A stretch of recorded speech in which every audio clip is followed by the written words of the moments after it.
Bueno, probablemente este sea el especial de Navidad más tardío de todo YouTube, pero como veis, hay una muy buena razón para ello. Y sí, hoy publico sábado, pues porque es un día especial. Y diréis, ¿y por qué haces un vídeo sobre la cabalgata de Reyes Magos si este es un canal de YouTube de artes escénicas? Pues precisamente por eso, porque la cabalgata de Reyes es un arte escénico. Bueno, un inciso para la gente que no sabe lo que es la cabalgata de Reyes. Es un desfile urbano que se celebra cerca del 6 de enero, es decir, la Epifanía, que es el día en el que supuestamente los 3 Reyes Magos de Oriente, que no eran 3 ni venían de Oriente, van a Belén a darle regalos a Jesús: oro, incienso y mirra. En España, músicos y carrozas desfilan por las calles. Y en las carrozas no solo encontramos a los Reyes Magos, sino también figuras, por ejemplo, políticos o gente famosa del país. Pero, en contra de lo que la gente normalmente cree, las cabalgatas de Reyes no son exclusivas de España. Y algunos de vosotros y vosotras ya lo sabéis, ¿verdad? También se celebran en Andorra, en República Checa, en Polonia y en México. Y evidentemente la forma de celebrarlo difiere de unos sitios a otros. En España se hace como os he contado y se celebra la víspera del Día de Reyes, es decir, la tarde-noche del día 5 de enero. En Polonia se celebra el domingo siguiente, más cercano al día 6 de enero, aunque ellos solo lo celebran desde 2008. Y en República Checa, sí, donde estoy, desde 1930, aunque hemos de decir que, bueno, la fiesta ha perdido bastante popularidad porque República Checa es uno de los países más ateos del mundo, con un 95% de ateísmo. ¡Hola! Y en México, desde el 75. Especialmente conocida es la de la ciudad de Irapuato, pero concretamente en México las cabalgatas difieren muchísimo de unos sitios a otros. Pero, y aquí voy al hueso del vídeo. ¿De dónde viene la cabalgata de Reyes? Pues todo empezó en 1855, cuando en Barcelona empezó a representarse una obra de teatro que tenía a los Reyes Magos llegando a Belén como protagonistas. Así que bueno, esto cogió familia y en otros lugares de España empezaron también a representar obras de teatro de Reyes Magos el Día de Reyes Magos. Pero el boom vino en 1866, cuando en Alcoy, en Valencia, dicen: oye, ¿y si convertimos la obra de teatro en un espectáculo itinerante? Y dijeron: ole. Entonces lo que hicieron fue sacar la obra de teatro a la calle, convirtiéndola en una cabalgata. Y ese año, 1866, fue el año de la primera cabalgata de Reyes de la historia. Y en efecto, el formato cabalgata empezó a coger mucha popularidad en España e incluso a traspasar las fronteras. Y bueno, investigando sobre la cabalgata de Alcoy he encontrado cosas muy interesantes que creo que os puede hacer reflexionar de dónde vienen muchas de las tradiciones que hacéis en Reyes Magos e incluso en Santa Claus, si no estáis familiarizados con los Reyes Magos, que provienen muy probablemente de la cabalgata de Alcoy.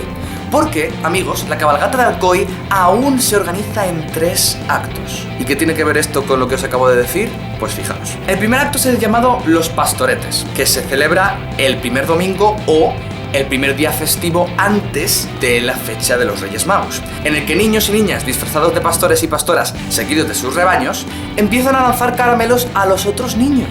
Y esto suena, ¿verdad? Su destino es el de llegar al establo en el que acaba de nacer el niño Jesús. Por supuesto, de la manera más espectacular posible, con carros, con bailes, con papeles de aleluya. Y hasta aquí el primer acto de la cabalgata de Reyes. El segundo acto es el llamado Bando Real. Y el Bando Real se celebra al anochecer del día 4 de enero. En este, el emisario de sus majestades, los Reyes Magos, anuncia, declamando un poema en valenciano llamado El Bando, de ahí el nombre del acto, que los reyes están a punto de llegar.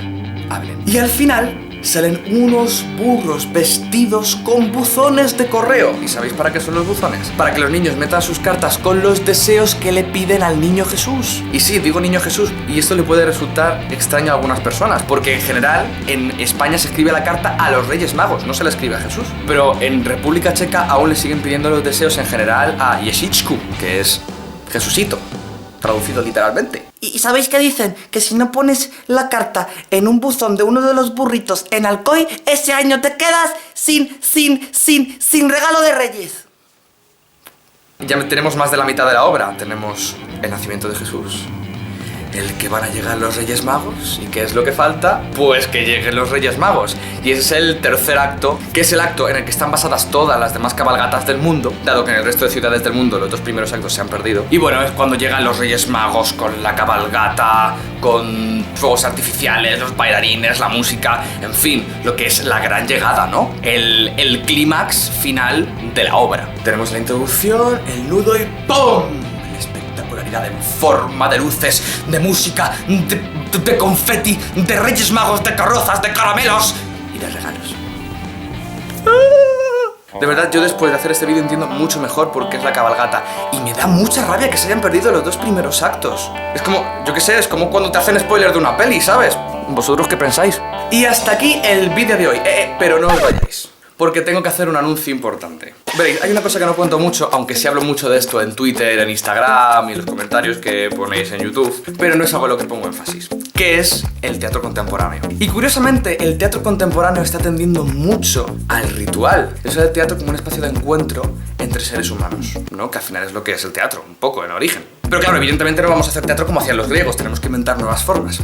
Pues hay muchísimas de estas. Y bueno, hay una obra que estoy siguiendo desde hace bastante que se llama Psicosis 448, que es una obra postdramática. Haré un vídeo extenso explicando lo que es el postdrama en otro momento porque se las trae con el término. De hecho, hay gente que dice que el postdrama no existe. Es una obra escrita por Sarah Kane en un momento muy difícil de su vida. Y no voy a decir en qué momento porque si no me cargaría la atmósfera bonita de este vídeo. Además es una dramaturga, tiene fama, tiene salud y de repente pues empieza a tener este trastorno. Pero la verdad es que es una pasada. En concreto hay un grupo que está haciendo un montaje aquí en Madrid. Conozco a todos los integrantes del grupo, puedo garantizaros que el trabajo que hacen es magnífico. Llevan un año de proceso dándole que te pego a ensayos, a trabajo de creación de personaje, a encontrar cómo decir el texto de Sarah Kane. Es un texto muy difícil y la verdad es que están haciendo un pedazo de curro. Y la cosa es que han abierto una página de crowdfunding para la gente que esté interesada en el proyecto y quiera colaborar. Y quería haceroslo llegar porque, bueno, a mí nadie me ha pedido nada de esto, lo estoy haciendo porque me apetece y porque de verdad creo mucho en el proyecto que están haciendo. Pero de verdad os animo a ver el tráiler de la obra de teatro, a leer lo que están haciendo, a seguirles en las redes sociales que tienen Instagram, tienen Facebook, tienen de todo y veáis cómo va. Además me parece especialmente interesante porque es un proceso teatral vivo que no está terminado y están publicando lo que están haciendo y me parece muy interesante, sobre todo porque es algo a lo que normalmente no se tiene acceso. Así que os animo a tenerlas en cuenta y si os gusta el proyecto, por supuesto, a ayudarles con el crowdfunding. Y ahora sí que sí, y nos vemos en el próximo ensayo. Puitemas poluto Betlema, dudlaj, dudlaj, dudlaj da, Ježičku, paračku, ja cię budu kolibati, Ježičku, paračku, ja cię budu kolibat.